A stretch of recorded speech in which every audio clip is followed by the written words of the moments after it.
Ro here from the wonderful countryside of Bosnia-Herzegovina. No, I'm just playing. So I'm here in Bellevue, and today I'd like to talk a little bit about failure and the value that it brings to our lives. The reason I want to talk about it is because I'm human and I failed a million times, and I'd like to define and reframe the concept of failure. So usually it's something that didn't go as expected, and also it can be a way to connect with the larger human experience, and I'd argue that it's the most direct way to connect with our own growth, our own creativity, and ultimately transformation. Because a lot of times, well, something doesn't go in a way that helps us. You know, we feel some pain about something, maybe a sense of loss or shame. And then we see that really success, if that's a state of mind, then really the only thing that makes something a failure is when we've attributed that meaning to an event or situation. So maybe it's the very thing that makes us grow. And so I'd like to argue that the antidote is in the poison, and there's a little bit of poison in that antidote. So when we fail, it stops us from a worse failure in the future. So what is success? Well, is that really to say you will never fail, and to say that is success, to never fall down? On the contrary, it's about getting back up, and 90% of what happens to us really is about our own attitude and about our own spirit. So it's how we play our cards rather than the cards that we are dealt. And the thing with society nowadays is, we have this notion of what it means to be extraordinary, and we define success in terms of accomplishments on media sites, and everybody wants to show off, their six-figure salary, or their new job, or the vacation place they're going to, or their graduation. And it's almost like we're all earning our right to be happy, because it seems like ordinary is no longer enough in a society that pressures you to be more than you are. And I'm here to say, I'm human, I failed a lot, but I'm good enough. And here's what I mean by that our identity as human beings is enough. That we tend to think of our negative behaviors as though there's something wrong with us, when really the only way there can be something wrong with us is if we solidify that into an identity. So the experience of failure never means that you are a failure. There's a big difference. So our nature is actually one of dignity and goodness. So now there's a lot of bad stuff going on in the world, so it's a bit hard to say that right now. But let me give you some examples of people who have failed and came to extreme measures of success.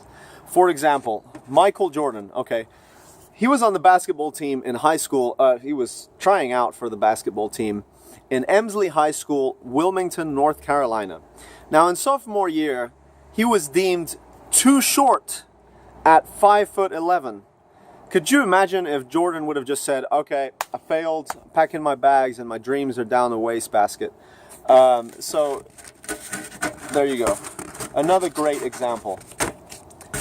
Imagine there's a girl. She's born to an 18-year-old mother. There's no water, no electricity in the house. When this little girl becomes 14, she has a baby, and the baby is unable to survive. What kind of future would you destine for this 14-year-old girl? And what if I told you that it was Oprah Winfrey, who went on to inspire countless individuals? So, another famous example. This is one of my favorites. Okay, Einstein. You can look this up on the History Channel website. His professors thought that he was too pleased with himself. His parents thought he was slow to speak, slow at learning. He dropped out of school, when he was 15 years old in Munich. And then when he went to Zurich, Switzerland, he flunked the entry exam to get into Polytechnic school. Now, the second year, he tried again, and he got in, but he barely graduated. And we're talking about Einstein here, so Another interesting one. The Beatles, arguably the best rock and roll band in history. Back in 1962, Decca Records said, I quote, "We don't like their sound. Groups of guitars are on the way out." Close quote. That lost them billions of dollars. And think about the success that the Beatles went on to enjoy elsewhere, and how never giving up on your dreams was the most important thing in that situation. Also, I've been reading a few authors that I recommend you to look up on the power of vulnerability and failure. One of them is Brené Brown. Now, she talks about how we have to build from the ground up. I mean, nobody's just born invincible, and we need to forget about being who we should be and just be where we are and be where we're at, and allow ourselves to have a relationship with ourselves that is always willing to work out any problem with yourself. If you have that unconditional appreciation or relationship with yourself to say, I'm gonna fail because like I will screw up, trust me.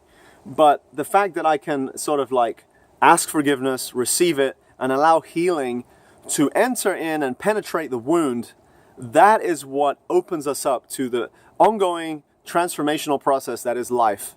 So, another one of my favorite counselors, John Wellwood, okay, he talks about the vulnerable warrior and how inside of us there's a part of us that's really vulnerable. And I'm not saying that we need to like spill our guts to everybody and, you know, just let everything out to the surface everywhere we go. I mean, I'm not saying that. There's some things are private, or maybe you want to go to counseling or whatever. But like, this counselor taught me that to allow the vulnerable parts of us to be exposed, to understand that it's part of our whole identity, that we're not just these brave warriors that move on and move forward in life, but that it's okay to experience weakness as well, because we have to integrate ourselves holistically.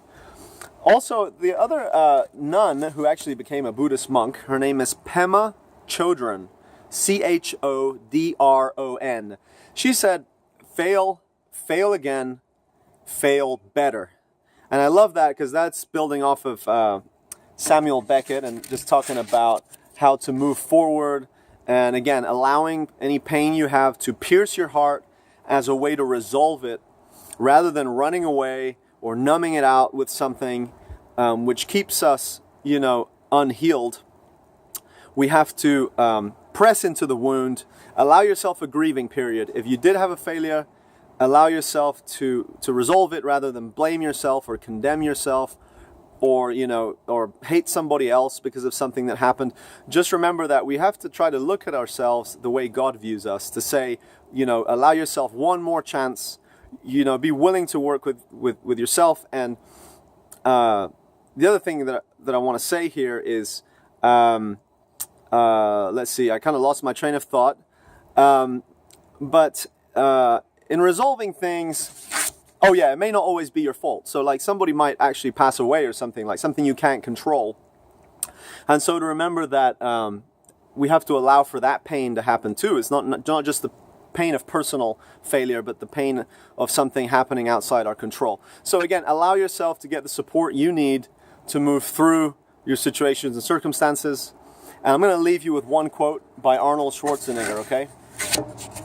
So, you can't always be afraid to fail.